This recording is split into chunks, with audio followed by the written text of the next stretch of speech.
Good morning সবাইকে। তো দেখো এখন দিচ্ছি ঝাড়, একটু খানিকক্ষণ আগেই ঝাড় দিলাম। মেয়ে বাড়িতে রয়েছিল, মানে একটা জিনিসও ঠিকঠাক ছিল না। এখন দাদুর সাথে একটুখানি ঘুরতে গেছে, তো ভাবলাম যে আগে বাড়িটাকে ঠিকঠাক মতো সব জিনিসগুলো গুছিয়ে রাখি। মানে বাড়িতে যদি আমার মেয়ে থাকে একটা জিনিসও ঠিকঠাক মতো থাকে না, সব এই যে এলো মেলো সবজি, এমনকি সবজিগুলো নিয়েও খেলা করে।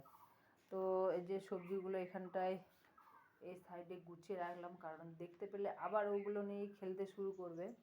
এই বাসনগুলো নিয়ে শুধু খেলতে শুরু করে, তো সবগুলো জিনিস একটা সাইডে সাইডে রাখলাম। এবার ঝাড় দিয়ে আবার এই সম্পূর্ণ ডাইনিংটাকে মুছবো। শুধু মানে কালকে যেহেতু আবির নিয়ে, কালকে হোলি ছিল, আবির নিয়ে খেলা করেছে, আর সম্পূর্ণ বাড়ি শুধু আবির আবির আবির।